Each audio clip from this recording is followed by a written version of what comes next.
The TMJ-TMD conundrum is real and has been puzzling the dental and medical professions for decades.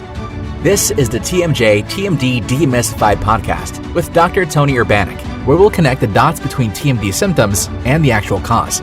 We'll tackle common TMD misconceptions and educate you, the practitioner, about a simple, tested, and proven TMD solution that has already provided relief to thousands of patients, while helping practitioners build an additional source of income free from insurance control. Welcome to this episode of the TMJ-TMD Demystified podcast.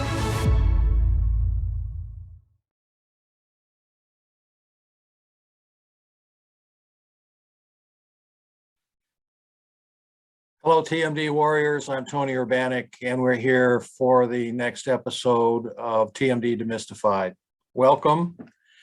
I hope you have had a nice week since the last time we talked.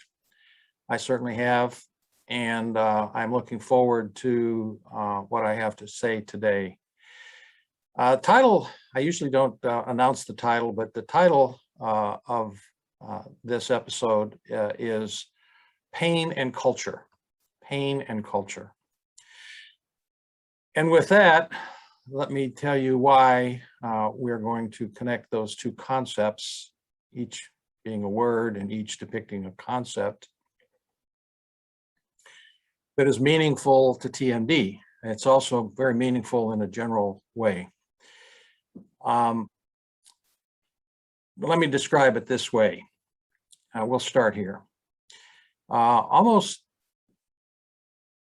43 years ago, I founded a medical clinic in Haiti.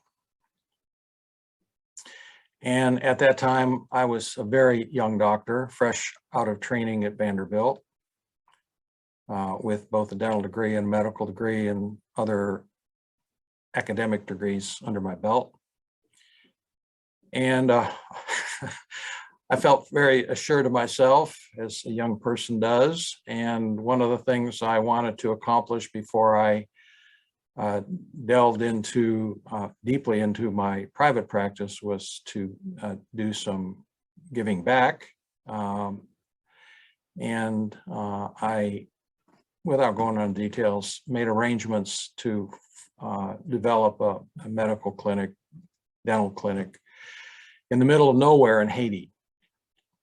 I won't go through the mechanism of how all that came about. If you're really interested, I'd be happy to tell you the story. But just to say, in 1979, I found myself out in the middle of the northwest portion of Haiti, basically about 50 miles from the coast in all directions, in the middle of nowhere, in a small, can't call it a town, village called Beauchamp, Beauchamp, which was just the intersection of two dirt paths, which was occupied by a couple hundred people living in about 50 or so thatched huts with thatched roofs, if you get the picture.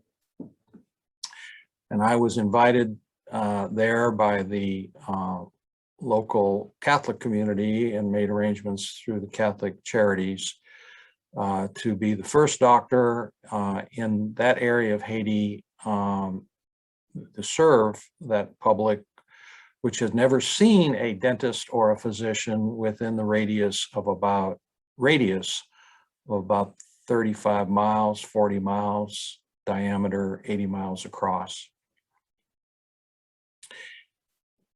And I can talk about my experiences doing that over several years and keep you occupied for hours and hours. But the story and what I want to talk about, is having to do with what I learned about culture and pain in that experience. I had assumed, or maybe never even thought about it, that all cultures experienced pain in the same manner. And that what happened to the body in Australia was exactly what happened to the body in Western Europe, in the United States, in Iceland, and South America, and of course, Haiti. I was schooled in anatomy, cell biology, besides dental and medical degree, and it was all relatively straightforward and simple, and I knew how the mechanisms worked, or I thought I did. And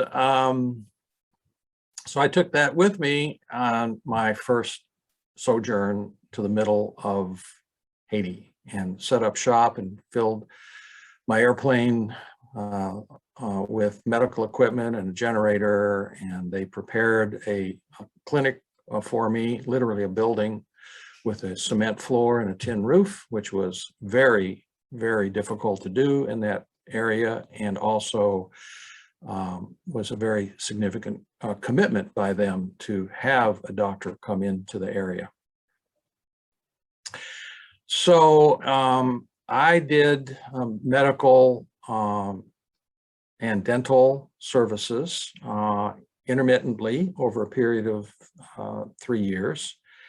I made several trips down there, and the first trip I had set it up where I did a medical clinic in the morning and treated their tuberculosis and their worms and there's certain ailments. Those were the two most common, actually.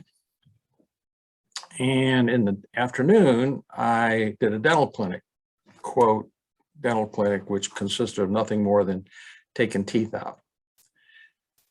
And I would start after lunch, usually at 1 o'clock, and I would go until the sun went down or I couldn't pick up my arm. And it was very rudimentary. Again, we could spend a lot of time talking about how I did that. I was literally by myself, other than I had two Haitian-trained nurses, which are not comparable to USA trained nurses at all. Their strong point was Haitian trained nurses could deliver babies.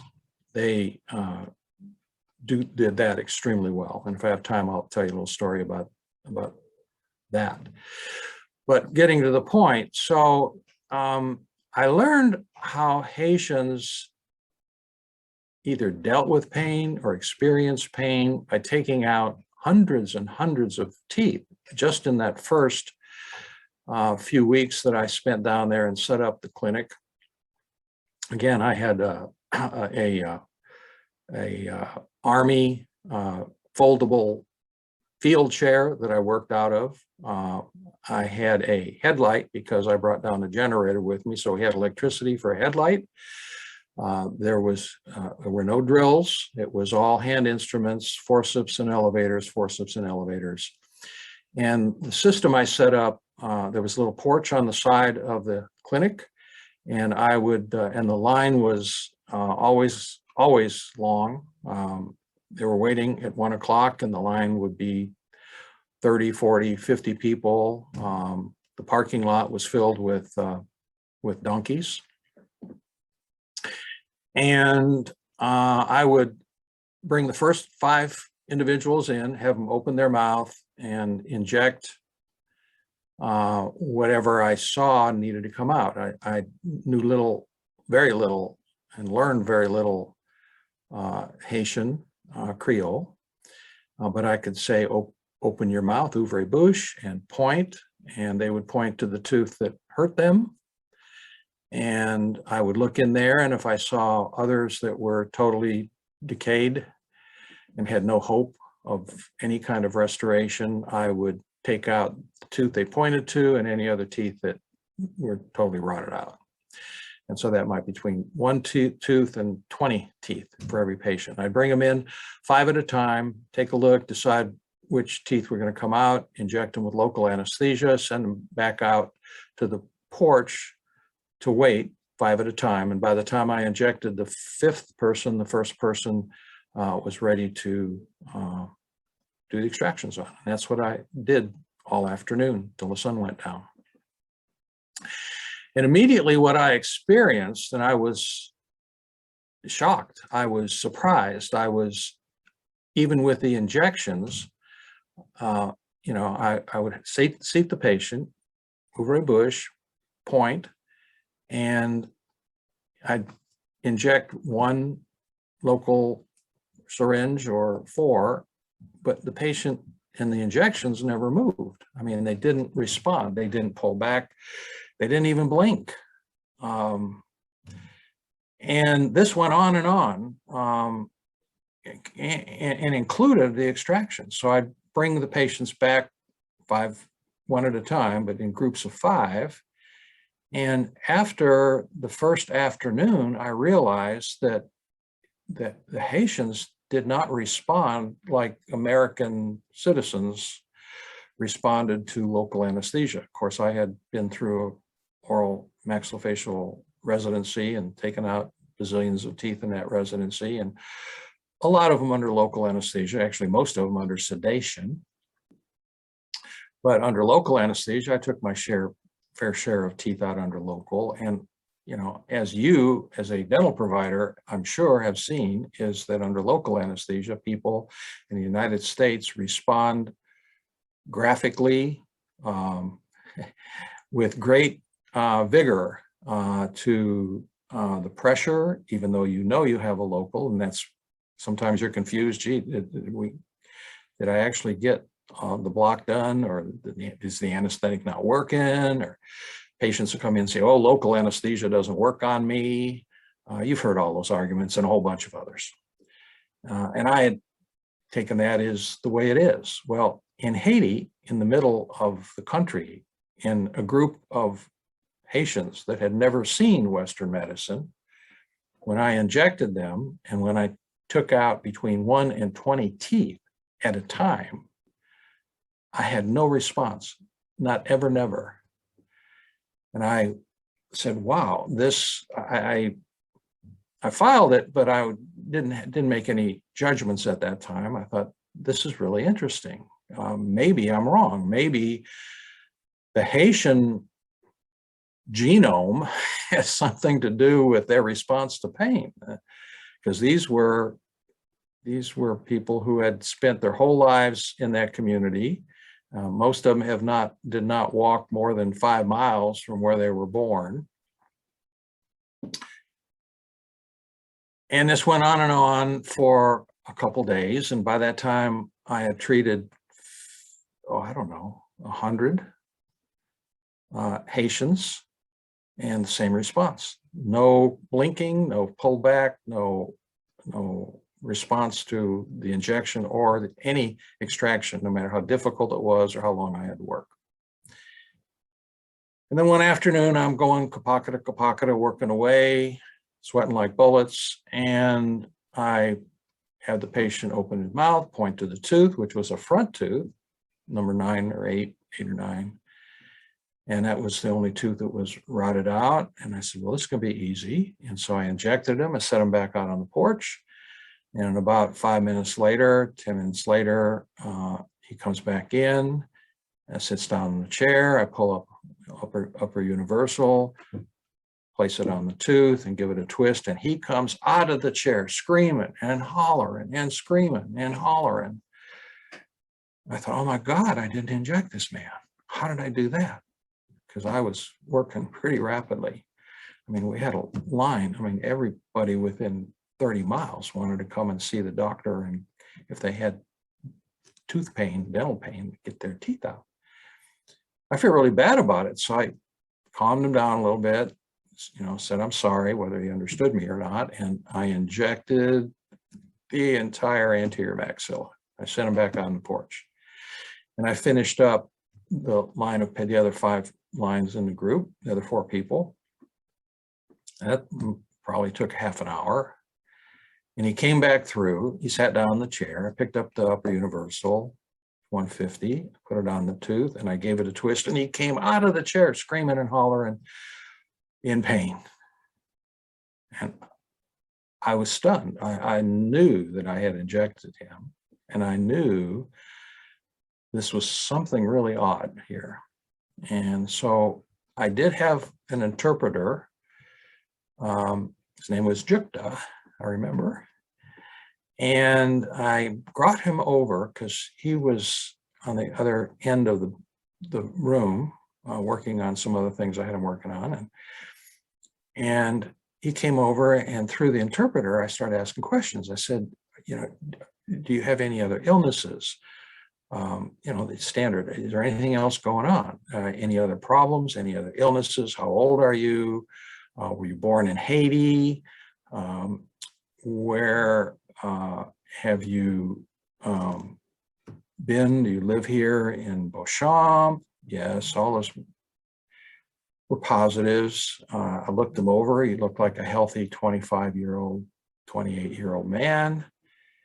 And I looked at him a minute, and I asked through the interpreter, I said, have you ever been outside of Haiti? Have you ever left Haiti? And they talked for a minute or so, and then the interpreter said, so doctor, yes, he had made his way, he was a boat person and made his way to the Bahamas and Nassau, and lived in Nassau and worked in Nassau for about 8 years until the customs people, authorities caught up with him, and he was sent back to Haiti. And he was originally from Beauchamp, and he came back here. And I was stunned. I was actually, stunned, and I am to this day, regarding the effect of culture on a person's response to pain. Now, clinically, I know that the human bodies of Haitians operate exactly like the human bodies in the Western world, in the United States, in Great Britain, wherever. They're all alike, and they all operate the same way. And they all get the same diseases, and they all have the same anatomy, physiology that they do in Haiti. So I know that when you take out a tooth under local anesthesia, you can feel quite a bit of pressure, which is pressure, not pain, as you know. But in Haitians' culture, out in the middle of nowhere, not near Port-au-Prince, not on the coast, not in Cape Haitian, but in a culture that literally had never seen Western medicine and literally practiced voodoo and had a witch doctor in town, which that's multiple other stories. But the culture itself responded to pain or discomfort in a totally different way than we do in the Western world. Fascinating. I'm still fascinated by it. I tell this story often, and this was my experience 43 years ago. Now, why am I talking about this regarding our TMD podcast, TMD Demystified? And that is this: anyone who in the health fields deal with patients in pain constantly, and a dentist who is treating someone with TMD listens to the history and listens to the different descriptions of the symptoms and the pains. In case of TMD, we'll go through the list again: headache, earache, jaw pain, neck pain, tinnitus, subjective hearing problems, fullness in the ear, vertigo, shoulder pain, arm, hand, finger tingling, and numbness and locking. And patients will tell you, and different patients have different descriptions of those symptoms in their own words. And each of those symptoms can cause significant discomfort and malaise to varying degrees. Sometimes you'll hear each patient give you the exact same symptom, but describe it in varying degrees of intensity: mild, medium, strong, severe. But in our culture, the Western culture, there is no accepting discomfort as part of living. Now, my opinion now, everything I brought to this point is fact and experience, anecdotal for sure. And it may have changed significantly in Beauchamp because in the past 50 years, Beauchamp has not become Westernized for sure, but it has had more experience with Western culture. But the point I'm trying to make is that as you, the practitioner, whether you're talking about their dental pain or their temporomandibular joint pain and associated symptoms, you are listening to a group who has been through the culture to some degree or another indoctrinated that they cannot tolerate discomfort. And my opinion is what I experienced in Haiti was not anything different anatomically, physiologically, neurologically.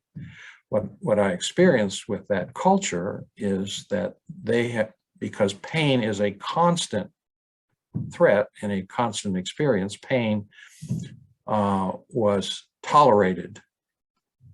Discomfort is tolerated as part of living. So, and the reason I bring this up again, and I hope I can make this point clear, is, and this is not intended to denigrate the Western culture and what you might want to think is their inability to be tough or to tolerate pain. It is this: as you listen to the patients with empathy, I hope all of you have empathy with patients who are in pain, to understand that a lot of what you're listening to is actually generated through indoctrination one way or another, indoctrination by history or experience with their patients or with their parents, with their parents or their friends, and how you are supposed to respond to discomfort and pain versus what is actually happening without changes in adultering it with your emotional overlay. I won't tell a story. I'm not sure whether actually I talked about it or not, but I actually watched in Haiti, my first trip down there, I watched a woman deliver her baby from the standing position and literally drop the baby in the mud beneath her feet from a standing position with some help of two people on other arms holding her up. That's another story. And again, I was constantly amazed by how the culture there tolerated pain and discomfort. Besides just taking out teeth, I did have the opportunity to do some more major maxillofacial treatments, certainly nothing like I do in the United States. I had no general anesthesia. I had no one to help me. I had no IV sedation. All I had was local anesthesia, but even with local anesthesia, I was able to do significant maxillofacial procedures without any kind of other anesthesia. I mean, one case I had is I had a patient with a palatal cyst the size of a small orange in the palate, which had totally destroyed the palate, bottom of the soft palate, the hard palate, up into the nasal cavities. It was a large cyst. I knew it couldn't have been a cancer because he was still alive. It was a large cyst. And I was able to just do that under local anesthesia, which would never, ever fly in the United States. Actually, I have pictures of it. So I've made the point, and I just want to extrapolate briefly about what you then are faced with as a practitioner dealing with patients with TMD. And no doubt about TMD is a very painful condition: chronic headaches, earaches, jaw pain, neck pain, and those are the big four.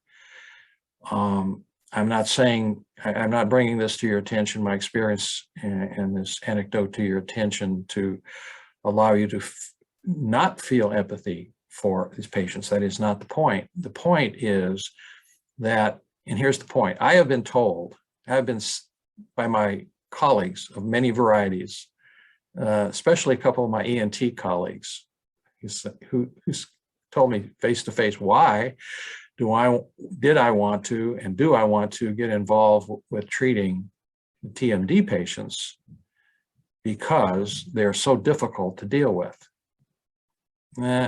Even said they're crazy. They're crazy. Why do you want to get involved with them? My point is, no, they're not crazy. They're crazy with pain. I've said that in lectures for 20 years now. But you have to understand that, our tolerance in the Western cultures is not actually totally physiologic, and there's emotional overtones to all of this. And the beautiful part of this is, which I can also attest to, both anecdotally and actually through our recent study, is that when you get these patients out of pain and out of their chronic circumstances, their personality changes. I have seen it hundreds of times. Literally, you can see it when you walk in the room without even asking the patient to open their mouth or ask them a question. You can see on their face that they're almost a different person sitting there. The person you saw when you did the consult and they had all these symptoms was anger, antagonism, looking as they were depressed.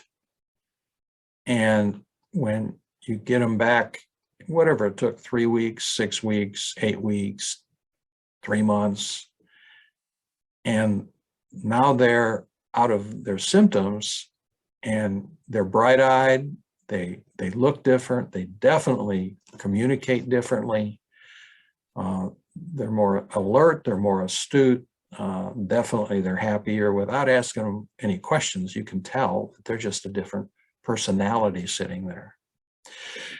So I share this with you in the hopes that you can apply this information to your patients, whether they be TMD patients or whether they be your usual dental patients or your oral and maxillofacial surgery patients, as you proceed with the day-to-day use of your skills in your profession. With that said, I, as always, appreciate your attention, and I look forward to speaking with you the next time, which will be on a routine basis. This is the podcast for TMD Demystified, and I am Tony Urbanek.